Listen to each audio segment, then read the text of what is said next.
berisiko ya. Kalau misalnya memaafkan korupsi, lalu apalagi dengan diam-diam.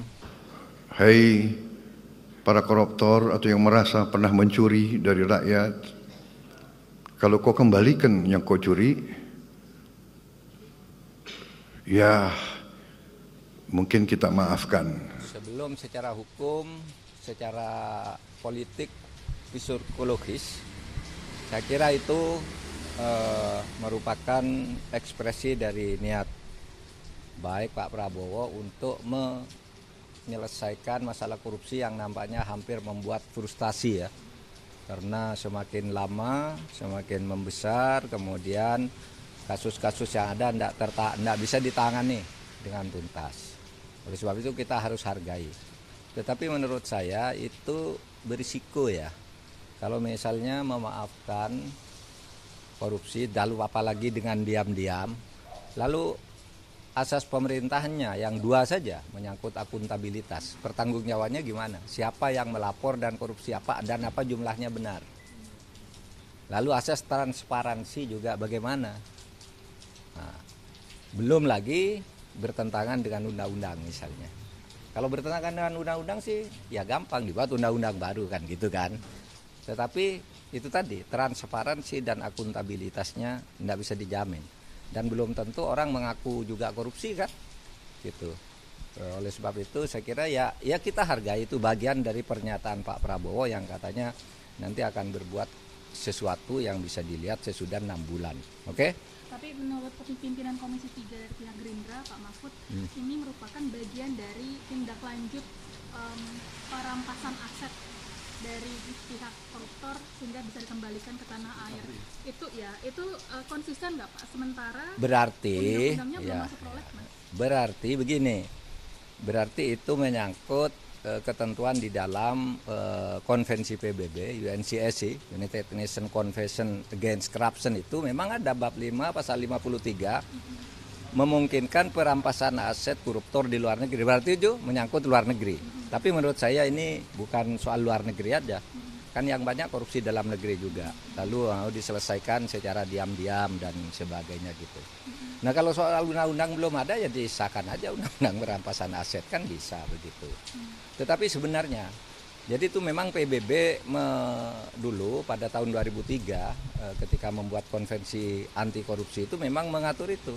Karena di setiap negara itu pada waktu itu setiap tahun negara-negara yang hartanya dilarikan ke luar negeri itu sampai 20 sampai 30 miliar US dollar dilarikan ke luar negeri dan tidak bisa kembali. Oleh sebab itu pendekatannya di luar negeri itu perdata. Nah, sedangkan korupsi di sini kan pidana. Nah, dan harus mengubah beberapa undang-undang. Nah, gini. Itu ya tanggapan langsung. Kita tanggapi itu dengan baik sebagai bagian dari upaya untuk menyelesaikan korupsi. Tapi pada tahun 2003 sebenarnya saya sudah menulis alternatif penyelesaian korupsi itu berdasar pengalaman negara-negara lain. Satu, alternatif lustrasi seperti yang dilakukan oleh Latvia dan beberapa negara. Semua pejabat copot aja dulu dengan undang-undang. Diasumsikan pejabat yang eselon 2, 3 dan mantan menteri copot, tidak boleh berpolitik, tidak boleh di pemerintahan misalnya selama 5 tahun. Beres. Itu alternatif pertama, itu namanya pemotongan generasi. Itu banyak di berbagai negara. Tapi waktu itu saya gagas ketika saya sebentar menjadi Menteri Kehakiman. Di awal pemerintahan di akhir pemerintahan Gus Dur menjelang pembentukan kabinet Bu Mega, saya pernah jadi menteri sebulan lah kira-kira kehakiman. Menteri Kehakiman itu merangkap Menhan waktu itu. Itu namanya lustrasi. Tapi kalau enggak tiru Afrika. Pardon. Lustration versus pardon. Pemaafan sudahlah diputihkan, tapi sesudah dia bekerjalah dengan baik. Gitu. Nah, kita di Indonesia pada waktu itu enggak berani. Ya, kalau mau lakukan lustrasi, siapa yang mau lustrasi? Yang harus membuat undang-undang lustrasi itu semua orang yang harus dipecat pada waktu itu. Nggak jalan kan? Atau gitu pemaafan juga takut kepada gerakan reformasi saat itu. Kenapa kok mau memaafkan kita reformasi itu untuk menindak para koruptor gitu. Sehingga lalu seperti sekarang nih berjalan sampai belasan tahun dan sebagainya. Kita tindak sesuai dengan hukum yang berlaku. Ada kalanya berhasil, di saat-saat awal adanya KPK itu banyak hasilnya. Tapi kemudian melemah, lalu sekarang kita sedang mencari jalan lagi. Sementara menurut saya ya tindakan tegas lah. Backing-backingan supaya Pak Prabowo kan sudah bilang jangan ada pejabat yang membackingi kasus. Itu gampang kok, kasus-kasus yang macet tuh dibuka aja siapa nih backingnya. Kok tidak transparan?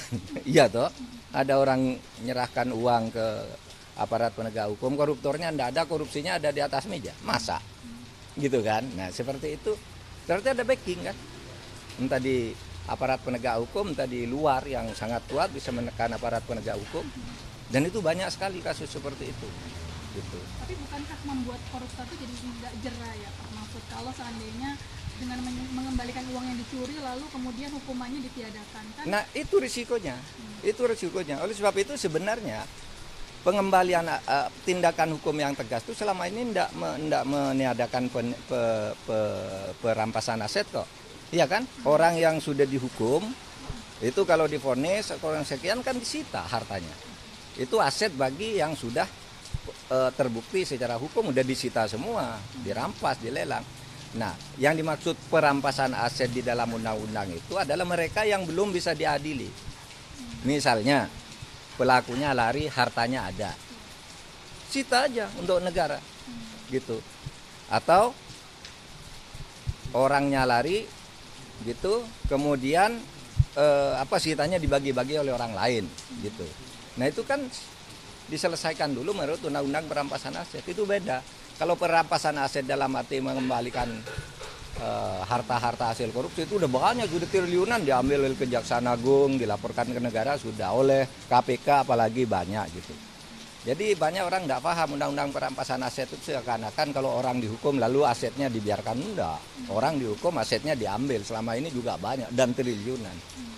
Ya, maksud saya kalau undang-undang perampasan aset mau ditindaklanjuti bukan itu, bukan orang minta maaf lalu diambil hartanya, nggak bisa gitu. Undang-undang perampasan aset itu yang tidak bisa diadili ambil dulu. Seperti dalam perjanjian perdata di jangan sampai dijual-jual sebelum perkaranya selesai, itu undang-undang perampasan aset. Saya dalam minggu-minggu ini, bulan-bulan ini saya dalam rangka memberi apa istilahnya itu? Memberi memberi kesempatan untuk tobat.